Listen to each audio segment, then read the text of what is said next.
आज वैशाली की मासी सास पहली बार इंदौर आ रहे हैं। वैशाली की सास सुषमा जी सुबह से वैशाली को हिदायतें दे रही थी। सुनीता को ये पसंद है, वह पसंद है और जब तक वह रहे तब तक उसकी पसंद, उसकी सुख सुविधाओं का विशेष ध्यान रखा जाए। ठीक 1 बजे सुनीता जी अपनी बहन के घर पहुंच गई। दोनों बहनें आपस में मिलकर बहुत खुश थी। अरे दीदी, कितनी कमज़ोर लग रही हो। वैशाली, तुम दीदी का ठीक से ध्यान नहीं रखती क्या? आते ही ताना देना शुरू। नमस्ते मासी जी। वैशाली ने मासी सास के पैर छूकर उन्हें पानी दिया। वह हालचाल पूछने लगी। बातों से ही पेट भरेगी क्या मेरा? सुनीता जी वैशाली से बोली। जी अभी खाना लगाती हूँ, आप फ्रेश हो जाइए, कहकर वैशाली रसोई में चली गई। दोनों बहनें भोजन करने के बाद बातें करने लगी। तब तक वैशाली ने रसोई का सारा काम खत्म करके खुद भी खाना खा लिया। थोड़ी देर आराम करने का सोच वह कमरे में जाकर लेट गई। उसकी हल्की सी झपकी लगी थी कि सुषमा जी ने चाय के लिए आवाज़ दे दी। उसने उठकर चाय बनाई और सुषमा जी के कमरे की तरफ जाने लगी कि दोनों बहनों की कानाफूसी सुनाई दी। दीदी, तुम बहुत भोली हो। तुमने बहू को सिर पर बिठा रखा है, तभी तो अभी तक चाय लेकर नहीं आ पाई। महारानी सो रही होगी। सुनीता जी बोल रही थी। मैंने प्रमोद के लिए मेरी बुआ सास की लड़की का रिश्ता बताया था, मगर तुमने एक ना सुनी। पढ़ी लिखी बहू चाहिए थी तुम्हें, अब भुगतो। आजकल की पढ़ी लिखी लड़कियों से काम धाम तो ज़्यादा बनता नहीं है, बस मोबाइल में लगी रहती हैं। तुम ही बताओ, क्या वैशाली मोबाइल में नहीं लगी रहती? हाँ, लगी तो रहती है, सुषमा जी ने धीरे से कहा। तो फिर भी तुम्हें समझ नहीं आता? अभी 2 साल में ये हाल है, आगे तुम उसकी सेवा करना और वह मेवा खाएगी। मेरी मानो, अब तो तुम सब छोड़ो और ठाठ से रहो। बहुत कर लिया काम, बहुओं के आगे जितना करो उतना कम है। मैंने तो तुम्हें फ़ोन पर ही इतना समझाया, पर तुम हो कि सुनती ही नहीं हो, इसीलिए मिलने के बहाने आ गई। वैशाली को तो अपने कानों पर विश्वास नहीं हुआ। अब वैशाली को समझ आ रहा था, जो मम्मी जी शुरू में मेरा इतना ध्यान रखती थी, कुछ समय से उनके व्यवहार में बदलाव क्यों आ रहा है। मम्मी जी के मन में एक कड़वाहट मासी जी ने भरी है। तभी तो वैशाली के सभी कामों में सुषमा जी आए दिन कमी निकालती रहती हैं, जिसके कारण कई बार बात का बतंगड़ बन जाता है और ना चाहते हुए भी वैशाली को बोलना पड़ जाता था।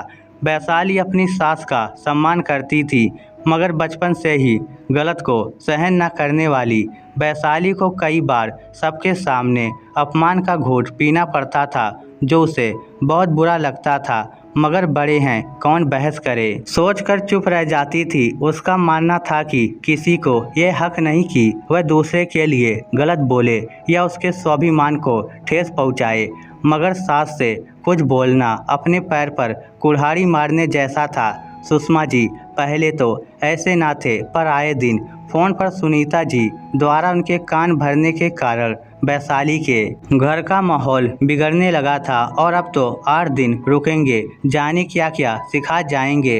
अब तक चाय ठंडी हो गई थी, वह दोबारा जाकर गर्म करके ले आई। सुनीता जी पूरे 8 दिन अपनी बहन के यहाँ रही। इन 8 दिनों में उन्होंने वैशाली का जीना हराम कर दिया था। प्रमोद के सामने तो मीठी मीठी बातें करती, पर उसके जाने के बाद बात बात में अपनी बहन के मन में जहर घोल देती। प्रमोद अपनी माँ के स्वभाव से अच्छे से परिचित था। आज सुबह सुनीता जी विदा हुई तो वैशाली ने चैन की सांस ली। शाम को प्रमोद भी जल्दी घर आ गया था। प्रमोद माँ और वैशाली के बीच सब ठीक करना चाहता था। सुषमा जी कुछ समझना ही नहीं चाहती थी, सो उसने भी कुछ बोलना बंद कर दिया था। सब चाय पी रहे थे कि वैशाली की ननद पवित्रा का फ़ोन आया, जिसकी अभी 6 महीने पहले ही शादी हुई थी। माँ, कैसी हैं आप? पवित्रा बोली। कैसी रहूँगी, ठीक ही हूँ। अभी 8 दिन कहाँ निकल गए, पता ही नहीं चला। तेरी मासी आई हुई थी, आज ही गई है। अब अकेलापन है और मैं हूँ, दिन भर बोर हो जाती हूँ। अरे माँ, क्यों बोर हो जाती हो? बात बीच में काटते हुए पवित्रा बोली। भाभी है ना, और फिर घर में ढेरों काम भी होते हैं। मेरी भी सास है, उन्हें तो समय ही नहीं मिलता। सुबह पाठ पूजा मंदिर के बाद मेरे साथ किचन के कामों में हाथ बटाती हैं। गृहस्थी के सारे काम यही देखती हैं। मुझे ज़्यादा कुछ करना ही नहीं पड़ता। मेरे साथ बैठकर बातें करती हैं, मुझे नई नई चीज़ें सिखाती हैं। मैं दोपहर में ऑफिस जाती हूँ तो मेरी चीज़ों को संभालना, कपड़े प्रेस करना, यहाँ तक कि उन्हें अलमारी में भी जमा देना, सब काम करके रखती हैं ताकि मुझे परेशानी ना हो। आगे से आगे मुझे सब सामान लाकर देना, मेरी पसंद नापसंद सबका ध्यान रखती हैं। रात के खाने में भी मेरी मदद करती हैं। मेरे शौक़ को पूरा करने के लिए कभी रोक टोक नहीं लगाती।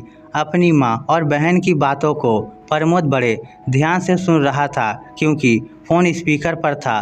पवित्रा के फ़ोन रखने के बाद उसकी माँ बोली, मेरी बहू तो मुझे कुछ समझती ही नहीं है। करोड़पति बाप की बेटी है, पढ़ी लिखी है, काम धंधा कुछ करती नहीं है। प्रमोद बीच में ही बोल पड़ा, ये तुम्हारी बेटी की सास है जो अपनी बहू का ध्यान रखती है।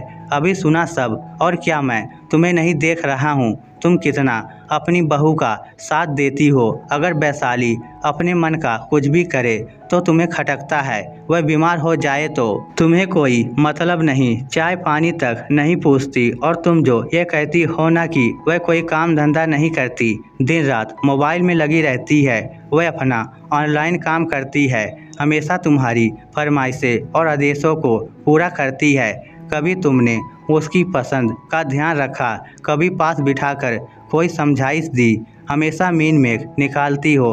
अरे सब कुछ सीख कर पैदा नहीं होता इंसान, अगर नहीं आता तो उसे भी सिखाओ ना। कभी उसके मन को भी सुन समझ लिया करो तो अपने आप रिश्तों में पहली जैसी मिठास आ जाएगी। पर तुम तो मंथरा मासी सुनीता जी के कहने में आकर अपने ही घर की सुख शांति नष्ट करने पर तुली हो। वैशाली को प्रमोद के इतना बोलने की उम्मीद नहीं थी। आज पहली बार वैशाली की सास के पास बोलने को कुछ भी नहीं था। बेटे ने आईना जो दिखा दिया था, रात भर सुषमा जी को नींद नहीं आई। आज प्रमोद की कई बातें उनके दिमाग पर हथौड़ी की तरह चल रही थी। आज भी एहसास हो रहा था कि वास्तव में मैंने सुनीता के कहने में आकर अपनी बेटी सी बहू से अपने व्यवहार खराब कर लिए हैं। पहले वह मेरे साथ बाजार जाती, बातें करती, सलाह भी ले लेती थी, मेरा ध्यान रखती थी। ध्यान तो अभी भी रखती है, किंतु मूर्खतावश मैंने ही अपने रिश्ते खराब कर लिए हैं। जबकि मुझे सुनीता के स्वभाव का तो पहले से ही पता था। उसकी ना अपनी सास से बनी ना बहू से, यहाँ तक कि उसके स्वभाव से उसकी बेटी के भी अपनी ससुराल में रिश्ते खराब हो गए। सोचते सोचते उनकी आंख लग गई। सुबह उठी तो एक नई शुरुआत के लिए नई सोच के साथ सुबह की चाय के समय में चाय में चीनी ज़्यादा होने पर भी कुछ नहीं बोली तो वैशाली को बड़ा अचरज हुआ। उन्हें शांत देख प्रमोद ने कहा, माँ क्या बात है, तबीयत तो ठीक है ना? इतना सुनते ही सुषमा जी भावुक हो गई। वह बोली, तू सही कह रहा था बेटा, सुनीता की बातों में आकर मैंने अपने घर को बिगाड़ा है। अब मैं ही उसे सही करूंगी। और अपने गले से सोने की चैन उतारकर वैशाली को पहनाते हुए बोली, बहू मुझे माफ़ कर दे। वैशाली भी भावुक हो गई और वह भी रो पड़ी। आज सुषमा जी को जो सुख अपनी बहू को गले लगाकर मिल रहा था, उसके सामने दुनिया की सारी दौलत भी फीकी लग रही थी। दोस्तों, कई बार हम दूसरे की बातों में आकर अपनों को पराया कर देते हैं, लेकिन समय पड़ने पर हमारे अपने ही हमें काम आते हैं। कहते हैं ना, दूर के ढोल सुहाने होते हैं, वैसा ही कुछ रिश्तों में भी होता है। जो पास होता है उसमें बुराई ही नज़र आती है और दूर रहने वाले सब बहुत अच्छे लगते हैं। मैं सबसे यही कहना चाहूँगा कि जो हमारे पास हमारा अपना है उन्हें समझे और उन्हें पूरा का पूरा प्रेम दे। इस स्टोरी को लेकर आपकी क्या राय है, नीचे कमेंट करके हमें ज़रूर बताइएगा। धन्यवाद।